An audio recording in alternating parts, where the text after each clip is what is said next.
வாங்கங்க ஒரு ஈவினிங்லேருந்து ஒரு சின்ன விலாக் மாதிரி பார்த்துடலாம். என்னென்ன வேலைகள் இருந்துச்சு, எப்படி எப்படி பண்ணுறேங்கிறத ஷேர் பண்ணியிருக்கேன். ஃபஸ்ட்டு காலையில் அவங்களுக்கு ஆஃபீஸ்க்கு ஆக்கின சோறு எல்லாருமே சாப்பிட்டது போக கொஞ்சம் மீதி ரொம்பவே இருந்துருச்சு. அதனால் அதுக்கு ஃபஸ்ட்டு தண்ணி ஊற்றி போட்டுடலாம், நம்ம நைட்டுக்கு சாப்பிட்டுக்கலான்னு சொல்லிவிட்டு ஈவினிங் வாக்கில் தான் தண்ணி ஊற்றினேன். தண்ணி ஊற்றிட்டு அது நல்லா கட்டிகள் எதுவுமே இல்லாமல் கலந்து விட்டுட்டு ஓரங்களில் இருக்கிற சோறு எல்லாத்தையும் எடுத்து வச்சாச்சு. சோறுக்கு நாங்கள் உப்பு போட்டு தான் வடிப்போம். அதனால் கஞ்சிக்கு தனியாக உப்பு போட்டுனா தண்ணி ஊற்ற மாட்டோம். அதே மாதிரி குழம்புமே கொஞ்சம் நம்மளுக்கு மீதி இருந்துச்சு. சாம்பார் வச்சது தான். சாம்பாரும் சுட வச்சா கெட்டு போகாமல் இருக்குமேன்னு சொல்லிவிட்டு அதையும் சுட வச்சாச்சு. சாம்பாருக்கு சிறுகிழங்கு கூட்டு வச்சுருந்தோம். சிறுகிழங்கு கூட்டு கம்ப்ளீட்டாக காலி.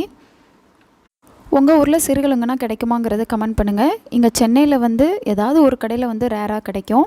உருளைக்கிழங்கு விட டேஸ்ட்டாக இருக்கும், ரொம்ப ரொம்ப டேஸ்ட்டாக இருக்கும். அதில் கூட்டு வச்சு பாருங்கள், ரொம்ப ருசியாக இருக்கும். இப்போ குழம்பு கொதிக்கவும் அதையும் எடுத்து வச்சாச்சு. சீரகம் கொஞ்சம் ஈரப்பதமாக இருக்குங்கிறதுனால ஒரு தட்டில் வச்சு வெயிலில் காய வச்சுருந்தேன். சென்னையில் எங்கே வெயில் அடிக்குதுங்கிறீங்களா? கொஞ்சமாக ஒரு 2 மணி நேரம் வெயில் அடிச்சிச்சு. அதில் வச்சு நான் எடுத்துட்டேன். நல்லாவே உணர்ந்துருந்துச்சு. அதனால் அதை சீரகம் காலியாகிடுச்சு. டப்பாவில் அடைச்சி வச்சாச்சு. உங்கள் ஊர்லனா எப்படி மழைக்காலமாக இருக்கா இல்லை வெயில் அடிக்குதா அப்படிங்கிறத கமெண்ட் பண்ணுங்கள்.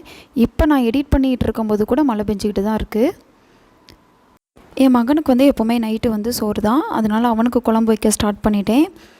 இந்த தடியங்காய் குழம்பும் அதுக்கடுத்து என்னென்ன வேலைகள் பார்த்தேங்கிறத அதை தனியாக இன்னொரு வீடியோவாக போடுறேன். அதில் நீங்கள் பார்த்துக்கோங்க. நம்ம சூடாக சூப்பராக ஒரு டீ போட்டு குடிச்சிடலாம். நான் அம்மா வீட்டில் அப்படின்னா நான் 2 நேரம் டீ குடிப்போம். காலையிலையும் குடிப்போம், சாயந்தரமும் குடிப்போம். இப்போ இங்கே கல்யாணம் ஆகி வந்ததுக்கப்புறம் காலையில் எந்திரிச்சோன்னு சமைக்கிற வேலைக்கு போகிறனால நம்மளாக டீ போட்டு கொடுக்கணுமா அப்படின்னு சொல்லி ஒரு மலைப்பை தட்டி காலையில் டீயவே அவாய்ட் பண்ணியாச்சு. ஆனால் சாயந்தரம் என்னால் டீ குடிக்காமல் இருக்கவே முடியாது. எவ்வளோ வேலை இருந்தாலும் சரி அந்த டீயை போட்டு குடிச்சிடுறது. ஆவின் ஆரஞ்சு கலர் பால் பாக்கெட்டு தான் நான் வாங்குவேன். அதனால் தண்ணி கூடவே ஊற்றிக்கலாம். டீ தூள்லாம் போட்டு இங்கிட்ட அடுப்பில் வச்சுக்கலாம். இன்றைக்கி இஞ்சி டீ தான் போட போகிறேன். கொஞ்சமாக இஞ்சி எடுத்து தட்டிக்கலாம். நானும் இந்த இஞ்சி தட்டுறது வாங்கணும்னு பார்த்தா வாங்கவே முடிய மாட்டேங்குது. ஏன்னா சில்வரில் வாங்கினா அது துரு பிடிச்சிருமோன்னு பயமாக இருக்குது. இன்னொன்று கல்லில் ஒரு 700 800 கிட்டக்க வருது. சரி நமக்கு தான் இருக்கவே இருக்குது டம்ளர், அதுலேயே நம்ம இப்படி தட்டிக்கலான்னு சொல்லிவிட்டு அந்த செலவு தள்ளி போட்டுக்கிட்டே வர்றேன். பார்ப்போம் என்றைக்கு வாங்குறதுக்கு அமையுதுன்னு. அவ்வளோதான். இஞ்சி டீயில் ஊற்றுனதுக்கப்புறம் நல்லா கொதி விட வேண்டியது தான். இஞ்சும் டீ தூளும் நல்லா வேகிற வர அடுப்பில் விட்டுட்டு கொதி வரவும் சீனி சேர்த்துக்கலாம். நான் டீக்கு எப்போவுமே அரைச்சீனி தான் சேர்ப்பேன். இஞ்சி டீக்கு அரைச்சீனி சேர்த்தாவே டீ நல்லா தான் இருக்கும். அவ்வளோதான். ஒரு கொதி வரவும் இறக்கிட்டு ஃபில்டர் பண்ணி ஊற்றிக்கிட வேண்டியது தான். எனக்கு 1 டம்ளர், என் மகனுக்கு 1/4 டம்ளர். அவன் பால் எதுவுமே குடிக்க மாட்டான், டீ மட்டும் குடிப்பான். அதுவும் டீ எங்கள் அப்பா பழக்கி விட்டது. இந்த சாயந்தரம் நான் குடிக்கும்போது மட்டும் அந்த 1/4 டம்ளர் மட்டும் டீ குடிச்சுக்கிடுவான். இதுலேயும் சில நேரம் மிச்சம் வச்சுருவான்.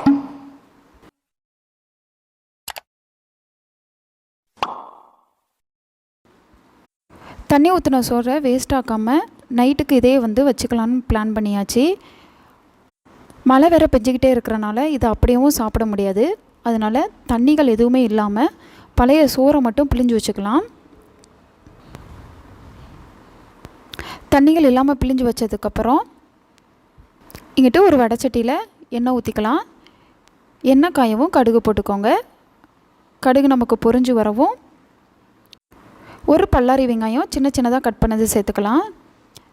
வெங்காயம் நமக்கு ஒரு 5 நிமிஷம் வதங்கி வரவும் உங்கள் உரப்புக்கு ஏற்ற மாதிரி வத்தல் சேர்த்துக்கோங்க. வாசத்துக்கு மல்லிச்செடி கருவேப்பிலை சேர்த்துக்கலாம். வெங்காயம் நமக்கு கண்ணாடியாக வதங்கி வர அடுப்பில் வச்சு வதக்கிக்கிட வேண்டியது தான். இந்த அளவுக்கு சூப்பராக வதங்கி வர விட்டு கொஞ்சமாக சீரகத்தூள் சேர்த்துக்கோங்க. கொஞ்சம் ஃப்ளேவருக்காண்டி மிளகுத்தூள் சேர்த்துக்கோங்க. இது சேர்த்த உடனே நம்ம இங்கே நல்லா சூப்பராக பிழிஞ்சு வச்சுருக்கோம்ல பழைய சோறு, அதை சேர்த்துக்கலாம். நீங்கள் உப்பு போடாமல் சாதம் வடித்து வச்சுருந்தீங்க அப்படின்னா உப்பு சேர்த்துக்கோங்க. அந்த பழைய சோறில் இருக்கிற தண்ணியெல்லாம் கொஞ்சம் வத்துற அளவுக்கு வந்து நல்லா பிரட்டி விட்டுக்கோங்க. இந்த மாதிரி பண்ணுறது வந்து நம்ம பழைய சோறு சாப்பிட்ட மாதிரி இருக்காது, கொஞ்சம் சூடு பண்ணி சாப்பிட்ட மாதிரி இருக்கும். சளி பிடிக்கிறதுக்கும் கொஞ்சம் வாய்ப்புகள் வந்து கம்மி. இந்த மழை காலத்துக்குங்கிறனால தான் இவ்வளோ பார்க்க வேண்டியது இருக்குது. நீங்கள் எப்படி உங்கள் வீட்டில் வந்து பழைய சோறு தாளித்து விட்டு சாப்பிட்ருக்கீங்களா? சாப்பிட்ருந்தீங்க அப்படின்னா கண்டிப்பாக வந்து நீங்கள் ஷேர் பண்ணுங்கள். அவ்வளோதான், சூப்பராக ஒரு 5 நிமிஷம் விட்டிங்கனாவே உங்களுக்கு அந்த தண்ணிகள் எல்லாமே வந்து போய் சூப்பராக உங்களுக்கு சோறு ரெடி ஆயிரும். ரொம்ப ரொம்ப டேஸ்ட்டு நல்லாயிருக்கும், எனக்கு ரொம்ப பிடிக்கும். இதோட நமக்கு அந்த மதியம் மிஞ்சின குழம்பு இருந்துச்சுல, அதே வந்து தொட்டுக்கிட்டு சாப்பிட்றலாம். இந்த பழைய சோறு தாளிப்புக்கு எங்கள் அம்மானா துவையல் வச்சு கொடுப்பாங்க. அதே மாதிரி கருவாடு சூப்பராக இருக்கும், கீரை வச்சு சாப்பிட்டிங்கனாலும் நல்லாயிருக்கும், எல்லாமே சூப்பராக இருக்கும். இந்த விளாக் இதோட என் பண்ணிக்கலாங்க. அதுக்கடுத்து இன்னொரு விளாகில் நம்ம சந்திப்போம். ஃபேஸ்புக்லேயும் இன்ஸ்டாகிராம்லேயும் ரவீனா சமையலை ஃபாலோ பண்ணுங்கள், சேனலை சப்ஸ்கிரைப் பண்ணுங்கள். ஓகே, பாய்.